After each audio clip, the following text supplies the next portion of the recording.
If you found this message, that means that somewhere, deep within the tangled threads of your perception, a dissonance has begun to resonate. A subtle tremor, a hairline crack in the polished mirror of your accepted reality. You've sensed it, haven't you? That unsettling unease, the whisper that good intentions, noble ideals, and even the most righteous of hearts can, under the right, or rather, the wrong, circumstances, birth monsters. Not the grotesque, fanged creatures of folklore, but far more insidious. The monsters that wear the masks of virtue, the architects of tyranny, who believe they are building paradise. Imagine waking one day and finding yourself adrift in a sea of justifications, where every heinous act is cloaked in the language of necessity, of the greater good. Imagine the slow, insidious erosion of your moral compass, where each compromise, each small surrender, seems inconsequential, until one day you look into the abyss and the abyss stares back, wearing your own face. How does it happen? How does the heart that once beat with compassion become a vessel of cold calculation? How do the hands that once offered solace become instruments of oppression? We are told that evil is born of malice, of a conscious, deliberate choice to inflict pain. But what if that's a comforting lie? What if the true terror lies in the slow, imperceptible slide, the gradual surrender of moral autonomy, the embrace of a collective delusion that transforms ordinary people into instruments of extraordinary cruelty? Is it not a greater horror to realize that the monster is not a foreign entity, but a potentiality that resides within us all, a shadow that lengthens with each compromise, each rationalization, each silent acquiescence to the prevailing narrative? Consider the paradox. The more fervently we believe in our own righteousness, the more susceptible we become to the very darkness we claim to oppose. The zealot, convinced of their moral superiority, justifies any transgression in the name of their cause. The reformer, driven by a burning desire to rectify injustice, becomes blind to the injustices they inflict. The savior, convinced of their divine mandate, becomes the tyrant they sought to overthrow. Where does the line blur? Where does the noble pursuit of justice become the ruthless imposition of ideology? Where does compassion morph into control? Are we not all, in some subtle way, walking a tightrope over the abyss, each step a potential slip into the darkness? The question is not whether we are capable of monstrous acts, but rather, what subtle forces conspire to make us believe that such acts are justified, even necessary? What if the very fabric of our society, our institutions, our collective beliefs, are subtly designed to cultivate this monstrous potential? What if the narratives we cling to, the ideologies we embrace, the very structures we believe protect us, are the very chains that bind us to our own destruction? This is not a conspiracy theory, but a chilling observation that the most insidious forms of control are those we don't even recognize. The chains we wear are invisible. The prisons we inhabit are constructed of our own beliefs. The answers you seek lie not in grand pronouncements or simplistic moralizing, but in a deeper understanding of the human heart, its capacity for both extraordinary good and terrifying evil. The path you are about to walk is not for the faint of heart. It will challenge your deepest assumptions, shatter your most cherished illusions, and force you to confront the darkness that lurks within the shadows of your own soul. Are you ready to face the truth? Are you ready to understand how good people become monsters? Because the next section will reveal the hidden problem, the insidious forces that are already shaping your reality. The hidden problem, the insidious force that corrupts the virtuous, lies not in a single identifiable villain, but within the very architecture of our social and psychological landscapes. It is the subtle, pervasive influence of unchecked power, the seductive allure of ideological purity, and the corrosive effect of prolonged, unchallenged narratives. Edmund Burke, that keen observer of human nature, understood this profoundly. He warned not only against the overt tyranny of despots, but against the subtle tyranny of abstract ideals, the tyranny of those who believe they possess the sole, unassailable truth. He recognized that good intentions, untempered by prudence and humility, could pave the road to ruin. The root of this transformation lies in the human tendency to seek certainty, to crave the comfort of absolute answers in a world of unsettling ambiguity. We are wired to simplify, to categorize, to create narratives that make sense of the chaos around us. This inherent need for cognitive closure, while essential for navigating daily life, becomes a dangerous vulnerability when coupled with unchallenged power. It allows us to construct elaborate justifications for our actions, to rationalize away moral complexities, and to silence the nagging voice of conscience. Consider the psychological phenomenon of cognitive dissonance. When our beliefs clash with our actions, we experience an uncomfortable tension. To alleviate this tension, we often distort our perceptions, rationalize our behavior, and ultimately alter our beliefs to align with our actions. This process, subtle and insidious, allows us to justify increasingly egregious acts in the name of consistency, of maintaining a coherent self-image. The soldier who commits atrocities in the name of patriotism, the bureaucrat who implements oppressive policies in the name of efficiency, the revolutionary who justifies violence in the name of liberation, all are susceptible to this psychological trap. Furthermore, societal forces amplify this process. The echo chambers of social media, the tribalism of political discourse, the cult of personality surrounding charismatic leaders, all contribute to the creation of environments where dissent is silenced, alternative perspectives are demonized, and conformity is rewarded. The individual, isolated and vulnerable, succumbs to the pressure of the collective, sacrificing their moral autonomy for the comfort of belonging. Burke understood that abstract ideals, detached from the concrete realities of human experience, could become instruments of oppression.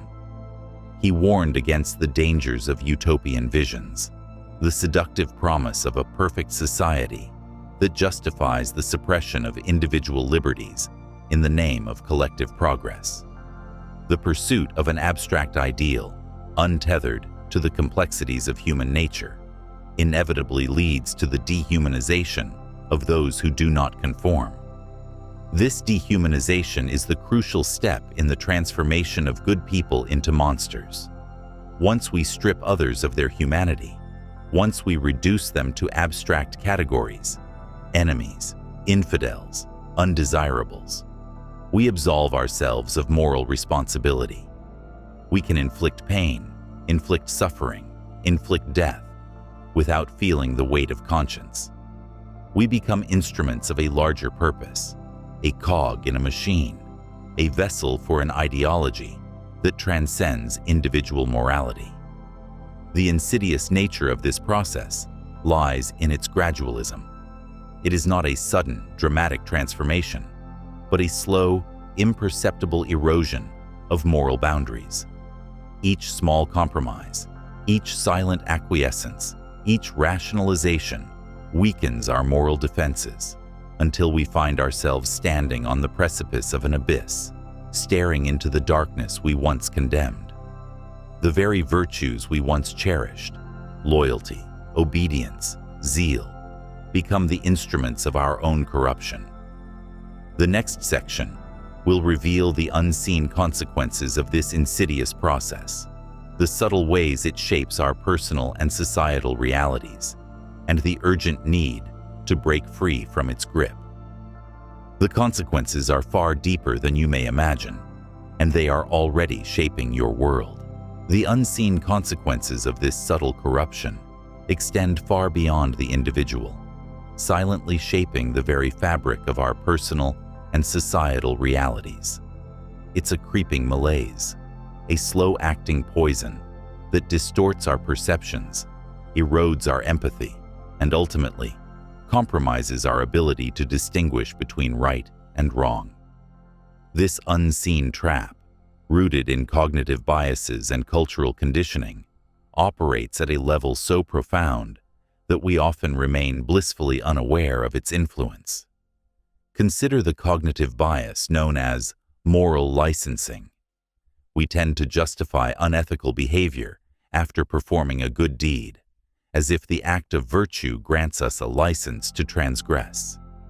This subtle psychological mechanism allows us to rationalize our moral lapses, to convince ourselves that our good intentions outweigh the harm we inflict. The seemingly virtuous act of donating to charity, for example, can create a psychological buffer, allowing us to engage in subsequent actions that contradict our professed values. Furthermore, neurological insights reveal that prolonged exposure to ideological narratives can literally rewire our brains. The constant reinforcement of specific beliefs, the repetition of simplified narratives, and the suppression of dissenting voices can create neural pathways that prioritize conformity over critical thinking. The brain, seeking efficiency and coherence, becomes increasingly resistant to alternative perspectives, creating an echo chamber within our own minds. Cultural conditioning plays a crucial role in amplifying these tendencies. The narratives we inherit from our families, our communities, and our societies shape our understanding of the world, often in ways we don't consciously recognize. The stories we tell ourselves about our history, our identity, and our place in the world can become self-fulfilling prophecies, reinforcing biases and prejudices that perpetuate cycles of oppression. The us versus them mentality, the demonization of the other, the glorification of unquestioning loyalty. These are all products of cultural conditioning that can transform ordinary people into instruments of extraordinary cruelty. This process is further exacerbated by the increasing fragmentation of our information landscape. The rise of social media, the proliferation of echo chambers, and the erosion of trust in traditional institutions have created an environment where truth becomes subjective, where facts become malleable, and where narratives become weapons. In this chaotic information ecosystem, it becomes increasingly difficult to distinguish between reality and illusion, between propaganda and truth. The consequence of this erosion of moral clarity is a society where injustice becomes normalized, where oppression becomes justified, and where the voices of the marginalized are silenced. The slow, insidious creep of moral relativism, the belief that there are no absolute truths, allows us to rationalize away atrocities, to justify the suffering of others in the name of abstract ideals. The very language we use becomes corrupted, twisted to serve the interests of power, to obfuscate the reality of oppression. The urgency of escaping this unseen trap cannot be overstated. The stakes are not merely abstract, they are deeply personal, profoundly human. The erosion of our moral compass threatens not only our collective well-being, but also our individual integrity, our capacity for empathy, and our ability to live a life of meaning and purpose. To remain passive, to succumb to the seductive allure of ideological certainty, is to surrender our humanity, to become complicit in the very systems of oppression we claim to oppose. The next section will introduce a radical shift in perspective, a counterintuitive approach to breaking free from this insidious trap. It will challenge everything you thought you knew about power, about morality, about the very nature of human goodness. The path to liberation lies not in conforming to prevailing narratives, but in reclaiming our moral autonomy, in cultivating critical thinking, and in embracing the uncomfortable truths that lie beyond the comforting illusions of ideology. The answer is not what you expect. The rebellion against this insidious corruption begins not with grand gestures or revolutionary fervor, but with a radical shift in perspective, a fundamental reevaluation of the very foundations of our beliefs. It demands a willingness to confront the uncomfortable truths that lie hidden beneath the comforting illusions of ideology, a courage to question the narratives we have long held sacred. The path to liberation lies not in conforming to prevailing doctrines, but in reclaiming our moral autonomy, cultivating critical thinking, and embracing the inherent ambiguity of the human condition. Edmund Burke, often mischaracterized as a conservative reactionary, understood this profoundly. He recognized that true conservatism was not about clinging to tradition for its own sake, but about preserving the delicate balance between order and liberty, between stability and progress. He warned against the dangers of abstract ideals, divorced from the concrete realities of human experience, and he emphasized the importance of prudence, humility, and a deep respect for the complexities of human nature. The counterintuitive solution lies in embracing doubt, in cultivating a healthy skepticism toward all claims of absolute truth. It requires us to abandon the seductive allure of ideological certainty and to embrace the discomfort of intellectual humility. To acknowledge that our understanding of the world is inherently limited, that our perspectives are shaped by our biases, and that the truth is often more complex and nuanced than we initially perceive. This is not to say that we should abandon all moral convictions, but rather that we should hold them lightly, with a willingness to revise them in the face of new evidence and perspectives. It requires us to cultivate a habit of critical thinking, to question our assumptions, to seek out diverse viewpoints, and to engage in open and honest dialogue with those who disagree with us. Furthermore, it requires us to reclaim our moral autonomy, to resist the pressure to conform to prevailing narratives, and to cultivate a strong sense of personal responsibility. To recognize that we are not merely passive recipients of societal forces, but active agents in shaping our own destinies. To understand that true freedom lies not in surrendering our judgment to external authorities, but in exercising our own moral discernment. Historical examples abound of individuals who dared to break free from the grip of ideological conformity. Socrates, who challenged the prevailing orthodoxies of Athenian society. Galileo, who dared to question the geocentric worldview. Martin Luther King Jr., who challenged the deeply entrenched racism of American society. All were rebels who refused to surrender their moral autonomy to the dictates of prevailing narratives. Practical steps can be taken today. Start by cultivating mindful awareness, by paying close attention to your own thoughts and emotions, and by recognizing the subtle ways in which your biases and assumptions shape your perceptions. Seek out diverse perspectives, engage in open and honest dialogue with those who disagree with you, and challenge your own beliefs. Practice critical thinking by questioning the sources of information, by evaluating the evidence, and by recognizing the limitations of your own understanding. Furthermore, cultivate empathy by seeking to understand the experiences and perspectives of those who are different from you. Recognize the inherent humanity of all individuals, regardless of their beliefs or backgrounds.